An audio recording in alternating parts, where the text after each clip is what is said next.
예, 코스닥이 힘을 내주면서 1.3%까지 오름세로 진행이 됩니다. 시황의 해설자들 교보증권 스마트영업부 사영관 차장님과 매일매일 새로운 고민인가 새로운 판입니다. 전략 세우겠습니다. 어서 오십시오. 네, 안녕하세요. 일단은 잭슨홀 미팅에 여진이 아직은 좀 있는 상황이죠. 네, 있는 맞습니다. 상황이고 미국은 이제 어제도 하락했는데 우리 시장이 좀 돌리고 있고요. 당면한 현안이 또 환율입니다. 어제 네. 1,350원까지 갔었잖아요. 네. 환율 한번 보여줄 수 있을까요? 오늘은 조금 내려서 1,347원으로 지금 가고 있는데요. 네. 1,346원 47원인데 환율은 좀 사실은 아직은 안정됐다고 지금 보기 어려운 거죠. 예, 맞습니다. 그와 함께 외국인들의 움직임을 주목하고 있는데 그 부분 체크해 주시겠습니까? 네, 일단은 환율을 제가 지난주에 좀 말씀을 드릴 때 네. 일단은 1,500원 레벨이 월봉상으로 보이기 시작했다라고 말씀을 드렸어요. 물론 거기까지 갈 수 있을지 없을지는 알 수 없지만 그만큼 환율이 지금 계속적으로 달러 강세에 의해서 올라가고 있는 상승 추세에 있다라는 말씀을 드리는 거고요. 월봉으로만 보더라도 정말로 5월선이 절대로 꺾이지가 않습니다. 계속적으로 그 추세를 타고 올라가는데 특히나 이번 달 같은 경우에는 그 이격을 더 벌리는 모습들이 나타나면서 추가적인 강세 요인이 좀 더 생기지 않을까라는 그런 부분들이 리스크 요인으로 작용을 할 것 같고요. 다만 그럼에도 불구하고 외국인들이 이렇게 달러가 계속적으로 강세 그리고 환율이 올라가는 와중에서도 특별하게 매도세는 크게 보이지 않는다라는 점들이 조금 의아한 점이 될 수도 있을 것 같아요. 특히나 이제 수출 쪽으로 환율 수혜를 받을 수 있는 운송 장비라던가 이런 업종에 대해서는 계속적으로 매수세를 이어나가고 있다. 물론 그쪽에는 이제 완성차 업체라던가 또한 LNG선의 정말로 혁병기라고 볼 수 있는 그 관련된 조선사들이 운송 장비단으로 많이 들어가 있습니다. 그런 쪽들에 대해서 모멘텀을 갖추고 있기 때문에 매수세가 들어온다라고 볼 수도 있을 것 같고요. 일단 잭슨홀 회의에서 나왔던 내용들은 제가 볼 땐 특별한 거는 없었어요. 그동안 계속 해왔던 얘기랑 별반 다름없습니다. 필요하면 금리 인하하겠지만 그 전까지는 우리 고용지표 좋으니까 금리 계속 올릴 거야. 거기다 이제 시작될 QT까지 양적 긴축까지 같이 붙는다라고 했을 때는 시장이 충격을 받을 수는 있겠지만 어떻게 보면은 미국 입장에서 정말로 이렇게 계속적으로 금리 인상을 해나갈 만큼 우리 경제에 대해서 자신이 있다. 그렇다고 하면은 이거 경기 침체는 정말 없는 거 아니냐라고 생각을 해볼 수도 있는 문제거든요. 그래서 그런 부분들은 조금 더 살펴보면서 시장이 어떻게 이런 것들에 대해서 반응하고 외국인들이 정말로 그동안 상반기에 해왔던 것처럼 우리나라 시장에 대해서 계속적으로 빼는 모습들로 다시 전환할 것이냐 이런 것들이 결국에는 증시 향방의 조금 키포인트가 되지 않을까라고 보고 있습니다. 네, 당장 9월을 맞이하게 되는데요. 9월에 이제 FOMC가 있어요. 네. 그리고 연준의 발언 자체는 세진 상황이고 사실 유가도 좀 오르고 2분기 실적 시즌도 끝나고 비빌 언덕은 많지는 않아 보이는데요. 네. 네, 다행스러운 것은 그래도 태조 이방원으로 불리는 신성장 섹터가 가고 있다. 맞습니다. 네. 네. 9월 전략은요. 네. 글쎄요. 일단은 지금까지 그래 왔지만 이번에는 이제 7월 들어서면서부터 외국인들이 매수세를 코스피에 대해서 강하게 좀 유입을 시켰어요. 그렇다 보니까 지수도 같이 올라가고 종목들도 같이 올라왔는데 9월 이제 FOMC까지 그 전에 잭슨홀 회의가 열린 이후에는 다시 한번 불확실성이 대두가 되고 있다는 거죠. 그렇다고 하면은 우리는 굳이 지금 외국인들이 대량으로 다시 빼는 모습들이 안 보이는 가운데에서 시장을 떠날 필요가 있느냐? 말씀해 주신 것처럼 지금 태조 이방원이라던가 이런 모멘텀을 갖춘 섹터들이 결국에는 시장이 꺾일 때에도 어제 같은 경우죠. 지수가 이제 미국 시장의 영향을 받아서 꺾일 때에도 그 이후에 바로 양봉을 전환하고 강하게 상승 전환하는 쪽이 어디였느냐? 우린 이런 포인트에 주목을 할 필요가 있다는 거죠. 그래서 항상 말씀드리는 것처럼 지금 당장 삼성전자, 하이닉스 이런 것들을 물론 좋은 기업인 건 인정합니다만 그런 쪽들에 굳이 신규로 손을 내밀어야 되느냐에 대한 문제는 또 다른 문제거든요.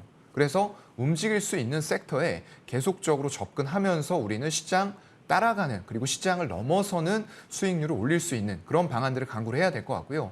투자자분들께 이제 드리고 싶은 말씀은 Don't fight the Fed라고 좀 말씀을 드리고 싶어요. 연준과는 절대 싸워서는 안 될 것 같아요. 물론 그쪽이 신뢰를 그동안에 주지 못했던 것은 맞습니다. 하지만 그렇다 치더라도 전 세계 증시 자금의 흐름들을 다 컨트롤할 수 있는 그런 어떤 정책을 펼칠 수 있는 기관이거든요. 그렇기 때문에 결코 그런 부분에 있어서 싸우지 말라라는 부분과 또 하나는 정책에 맞서지 말라. 정책에 순응하라라는 말씀을 드리고 싶어요. 이런 정책적인 부분들도 결국에는 미국의 인플레이션 감축 법안이라던가 전 세계가 지금 에너지 다변화를 위해서 추구하고 있는 원전 정책, 이런 것들이 결국에는 정책적으로 뒷받침이 되면서 주가들이 선반영해서 올라가는 거거든요. 그렇기 때문에 그런 정책과 연준의 또한 정책에 순응하는 그런 투자자가 좀 되셨으면 좋겠습니다. 지수는 제한적일 수밖에 없다. 당분간 지수에 큰 신경을 쓰지 말고 움직일 수 있는 섹터로 집중하자. 그럼 움직일 수 있는 섹터는 어떤 것들입니까? 생각하시는 것들. 네, 지금 뭐 태조 이방원 아까 말씀해 주신 예. 것처럼 뭐 물론 태종이지만 태조 이방원으로 해서 그걸 따라가는 게 저는 맞다라고 보이고요. 너무 좀 사실은 또 과하게 좀 쏠림이 있는 거 아닐까요? 예, 쏠림이 있지만 예. 그 자금이 쏠리는 이유가 분명히 네. 저는 있다라고 생각을 하거든요. 지금 당장에 있어서 모멘텀들을 갖추고 나갈 종목들은 그리고 섹터들은 굉장히 좀 제한적이라고 보여요. 그렇기 때문에 오히려 신규 매수자분들도 이런 것들이 어떤 일시적인 이슈나 아니면 차익 실현으로 인해서 주가의 흔들림이 있을 때는 오히려 저는 매수 기회로 이런 것들을 좀 찾아내야 되지 않을까라고 보고 있습니다. 네, 기존의 주도 섹터로 부각되고 있는 쪽에 역시 같이 힘을 실어라. 네, 맞습니다.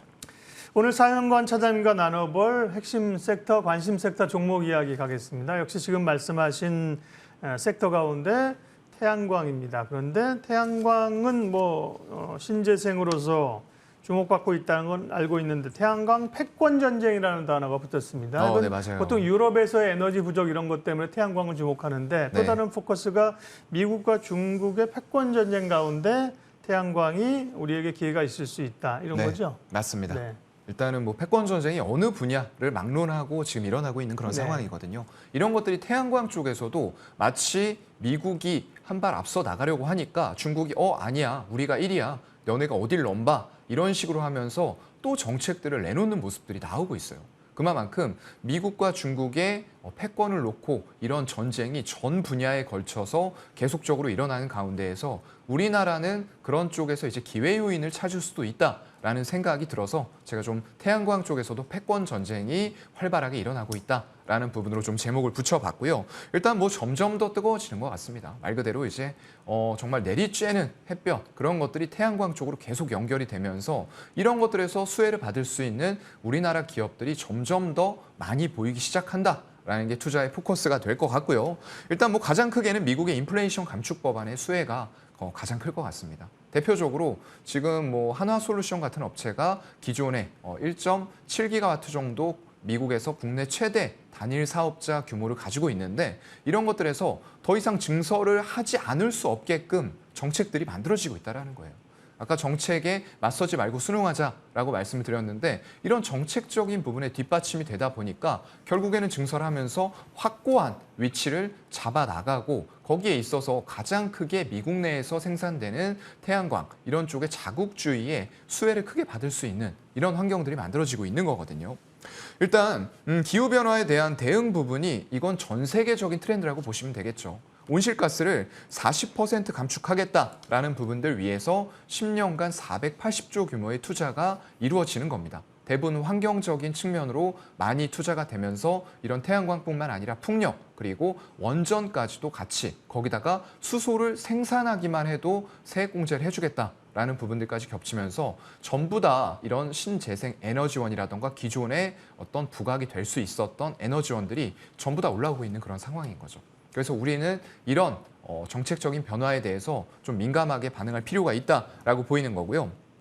일단 적용세율 자체가 32년까지 기존에 26%의 혜택을 받았었는데 이게 30%로 늘어납니다. 굉장히 좀 작게 커지는 것 같이 보이지만 굉장히 기업들에 있어서는 큰 혜택을 받을 수 있는 거기 때문에 당연히 이런 기회에 미국 내에서 증설이라던가 이런 부분들이 활발히 이루어져야만 된다라는 건 기정사실이 될 것 같고요.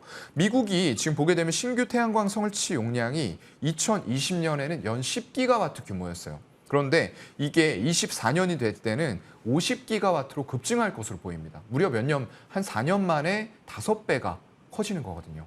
이걸 중국에서 과연 그냥 보고만 있을 것이냐. 올해 상반기 보게 되면 태양광 신규 설치 규모가 중국에서만 30기가와트입니다.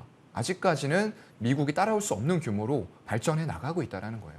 이런 것들이 지난해 8월을 기점으로 해서 어떤 지원금이라던가 이런 것들이 줄어들었음에도 불구하고 전년 동기 대비했을 때 10%가량이 또 급증한 규모로 설치가 되고 있는 거예요. 이런 부분들이 결국에는 중국을 보게 되면은 밸류체인이 굉장히 잘 돼 있습니다. 폴리실리콘부터 모듈까지 해서 중국의 비중이 전 세계에서 차지하는 중국의 비중이 굉장히 높은 그런 상황이거든요. 특히나 원료 단위 되는 폴리실리콘 이런 쪽들은 76%고요. 인곳 같은 경우에는 95%입니다. 그리고 웨이퍼는 96%, 셀하고 모듈도 80% 이상이 중국 쪽에서 담당을 하고 있어요. 그런데 이런 것들을 결국에는 미국에서 자국으로 가져와서 비중들을 늘려나가고 중국의 비중을 뺏어오겠다라는 전략을 지금 펼치고 있는 그런 과정이고요.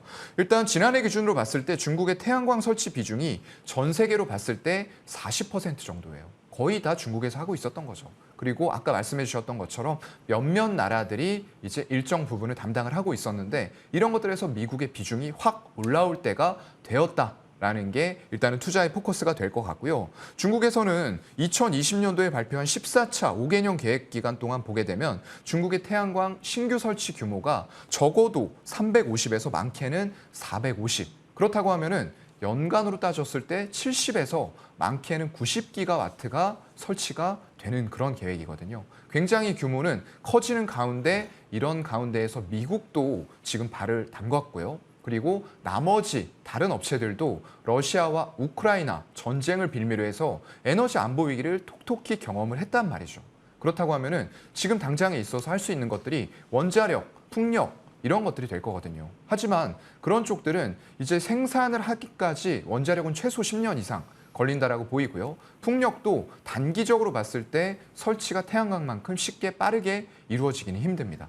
그렇다 보니까 지금으로서는 단기적인 모멘텀에 의해서는 태양광이 가장 주목을 받고 있다라는 사실에는 변함이 없다라고 말씀드릴 수 있을 것 같아요. 네, 태양광을 읽는 시각 가운데 오늘은 이제 미중 간의 패권 쪽으로 해석을 하셨는데 결국 이제 태양광은 중국도 꽤 힘을 실고 잘하고 있고 미국은 네. 이제 거기다 더 박차를 가하려고 하는 건데 맞습니다. 중국은 워낙 이제 내수 시장이 크고 자국 중심으로 가니까 네. 결국은 우리 기업들이 여기서 끼어들고 혜택을 볼 수 있는 거는 중국보다는 미국 중심, 미국과 유럽 그렇게 네. 가야 됩니까? 그렇게 볼 수도 있는데요. 최근에 보게 되면은 지금 전력이 굉장히 부족합니다. 네. 그렇다 보니까 중국 같은 경우에도 전력을 지금 끊는 경우들이 생긴단 말이죠. 국가 차원으로요. 그렇다고 했을 때 지금 폴리실리콘 가격을 규제하겠다라고 발표를 했는데 그 규제를 따로 할 필요가 없이 전력이 그냥 자연스럽게 끊기면서 기존의 폴리실리콘을 생산하는 업체들이 그걸 제대로 못하고 있어요. 그렇다고 하면은 이런 것들에 있어서 우리나라의 OCI 이런 기업들이 지금 중국에서 폴리실리콘 가격 규제한다라고 하면서 한번 맞았습니다. 주가상으로요. 네. 그런데 바로 회복이 됐던 이런 이유들도 결국에는 늘어날 태양광 모듈이라던가 이런 쪽들의 수혜에 비해서 이런 공급단에서 원재료가 부족해질 수 있다라는 위기감들이 전 세계적으로 좀 퍼지고 있는 이런 부분들도 이유가 있을 것 같아요. 그래서 물론 지금 어떤 한화솔루션이라던가 이런 기업들이 혜택을 볼 수 있는 것은 미국 공장 쪽 증설하면서 세액공제 혜택을 큰 규모로 볼 수 있다라는 것도 맞습니다. 하지만 OCI 같은 기업들도 이거 가격 규제되면은 기업에는 안 좋은 거 아니야라고 생각을 했을 텐데 이런 부분들마저도 지금 전력이라던가 에너지원이 부족함으로써 발생되는 이런 전력의 차단으로 인해서 네. 수혜를 중국 쪽 효과로도 받을 수 있다라는 부분들도 분명히 생겨나고 있습니다. 그러면 이제 태양광 말씀하셨으니까 그 가운데서 지금 주목할 만한 네. 관심주를 보겠습니다. 사실 태양광 관련주들이 이렇게 많지 않아요. 많지 이전에 않죠. 많이 국내 업체들도 어려워지면서 네. 사업을 접기도 하고 줄기도 해서요. 몇 개 제한적인데 대표적으로 말씀하신 뭐 OCI나 네. 대형주 가운데 하나솔루션 또 현대에너지솔루션 같은 경우가 이제 급등락을 좀 하는 상황들인데 네. 예, 탑픽 종목 말씀해 주십시오. 네, 지금 말씀해 주신 세 종목은 당연히 다 놓고 봐야 되는 종목임에는 분명하고요. 네. 다만 저는 미국의 효과를 조금 더 집중한다라고 했을 때는 한화솔루션을 지금도 보는 게 맞다라고 좀 생각을 합니다. 일단 한화솔루션 아까 말씀드렸던 대로 이제 미국의 인플레이션 감축 법안 이런 부분에 있어서 가장 크게 수혜를 볼 수 있는 미국의 최대 단일 사업자로 볼 수가 있겠고요. 지금 조지아나 사우스캐롤라이나, 텍사스, 특히나 이제 텍사스 이런 쪽들이 각 주마다 어떤 세제 혜택들을 주고 있습니다. 그런 것들이 끝나기 전에 미리미리 신청을 하면서 세제 혜택을 신청하는 경우들이 굉장히 많아지고 있다는 거죠. 그래서 이런 부분에 있어서 부지를 계속적으로 평가를 하고 있는 이런 부분들이 있을 것 같고요. 한화 큐셀이 이제 관건이 될 겁니다. 결국에 보게 되면 미국 내에서 주거용으로 봤을 때 한화 큐셀의 점유율이 얼마나 되느냐. 지금 시장 점유율이 24%로 1위를 하고 있는 그런 상황이고요. 상업용에서도 21%에 달하는 점유율로 2위인 중국의 JA솔라를 2배 이상 따돌리고 있는 그런 상황입니다. 확고하게 미국에서는 1위를 지키고 있는데 말씀해 주셨던 것처럼 그간에는 미국이 태양광 쪽에 집중하는 모습들을 안 보여줬어요. 그렇다 보니까 중국이 로컬 내 업체들 이런 것들에 공급을 하면서 독보적인 위치를 지켜왔었는데 이제는 그 판도가 달라질 때가 됐다라는 거죠. 그러면서 일단 지금 조지아주에 운영하고 있는 1.7기가와트 올해 운영하고 있는데 이런 쪽들이 지금 미국 내에서 전체 모듈 생산량 중에서 27%를 차지하고 있습니다. 여기에서만 증설하지 않고 여기에서만 받을 수 있는 세제 혜택이 내년부터 1,400억 규모가 될 것 같아요. 그런데 여기다가 엎어서 2.7기가와트를 추가적으로 증설을 한다라고 했을 때에는 확고하게 1위 사업자의 위치를 공고히 하면서 더군다나 받을 수 있는 세제 혜택 규모는 2,600억 이상으로 지금 추산이 되고 있는 상황이거든요. 그렇다 보니까 미국 내에서 지금 떠오르고 있는 시장에서 확고하게 우리의 사업자 위치를 지키면서 세액 공제 혜택까지 크게 받을 수 있다라고 했을 때에는 하나그룹 입장에선 전혀 하지 않을 이유가 없는 거거든요. 무조건 증설해야 됩니다. 그래서 이런 부분들이 진행이 되고 있는 거고요. 일단 에너지 소프트웨어 업체라던가 전력관리 스타트업 그리고 가장 중요한 게 또 하나 있죠. 폴리실리콘 업체인 알리시 이쪽을 지금 인수를 했어요. 그렇게 되면은 생산 설비가 결국에는 내년에 가동이 됩니다. 아까 말씀드린 것처럼 중국 쪽에서 전력 차단하면서 이런 부분들 폴리실리콘 가격을 규제하겠다라고 한 게 유명무실해지는 이런 상황들에다가 수요는 점점 더 급증할 수밖에 없는데 원재료까지 미국 내에서 생산하면서 효과를 본다? 라고 했을 때는 우리가 추산하고 있는 세액공제 혜택보다 훨씬 더 큰 규모가 된다라고 생각을 해볼 수도 있을 것 같고요. 당연히 원가 면에서도 절감해 나갈 수 있고 또 원스톱 단일 규모로 원스톱 할 수 있는 이런 생산 체제를 갖춰 나갈 수 있는 이런 부분까지도 본다라고 했을 때에는 당연히 현대에너지솔루션 이런 기업들 좋습니다. 태양광 모듈만 놓고 보면은 거의 100% 비중이에요. 하나솔루션은 아직까지는 한 50% 정도가 태양광 쪽이고요. 나머지는 케미컬이나 이런 쪽들에 치우쳐져 있습니다. 그래서 이런 태양광에만 집중한다라고 했을 때는 현대에너지솔루션에 집중하는 게 맞을 것 같은데 네. 이런 원스톱의 생산 체제와 더불어서 세액공제 혜택, 규모의 경제를 키우고 있는 겁니다. 이런 것들 같이 봤을 때는 지금도 한화솔루션을 보는 게 맞다라는 게 이제 제 개인적인 의견입니다. 가격이 고민이죠. 뭐 7월 맞습니다. 말에 급등하기 전에 한 3만 4, 5천 원 수준에서 지금 5만 1,800원이니까 네. 뭐 얼추 계산하도 한 50% 정도 상승해 있는 거 아니에요? 급등했죠. 예, 네. 가격 전략은요. 글쎄요. 이게 지금 가격이 조정이 나오더라도 네. 세게 나오지가 않는다는 게 가장 문제입니다. 세게 중간중간. 세게 나오면 또 못 사요. 그러니까요. 중간중간 조정이 네. 나오는데 그게 조정 받는다고 해도 이격이 이렇게 많이 벌어졌는데도 네. 5일선 내지 11선이면 또 매수세가 들어온다는 거예요. 어디에서요? 외국인과 기관들이 사면서 예. 올리는 겁니다. 그만큼 이 이후 내년 이후의 실적에 대해서 굉장히 서프라이즈하게 보고 있다라는 부분들이 될 거고요. 그래서 저도 이 가격대를 아주 밑으로는 못 드릴 것 같아요. 네. 일단 11선 부근에 한 4만 8천 원대 정도가 되면은 일단 여러분들은 매수를 시작을 해야 되지 않을까. 물론 이제 거기까지 준다라는 가정하에 말씀을 드리는 거고요. 네. 그래서 현재가 부근부터 4만 8천 원대 11선 부근까지 좀 열어놓고 매수하는 전략 유효할 것 같고요. 일단 목표가는 1차적으로 5만 7천 원 드리고 싶은데요. 그 정도 가격이면 이제 거의 사상 최고 가격이에요. 그 이후에 이제 어떻게 될지가 궁금한 텐데요. 아마 5만 7천 원이 돌파가 된 이후에는 굉장히 서프라이즈하게 가격이 지금도 급등을 했지만 더 서프라이즈하게 움직일 가능성들이 높다라고 보여지거든요. 그렇기 때문에 2차 목표가는 그 이후에 한 번 더 말씀드리도록 하겠습니다. 예, 오늘은 한화솔루션에 대해서 이야기했습니다. 교보증권 스마트 영업부 사영관 차장님 함께했습니다. 고맙습니다. 네, 고맙습니다.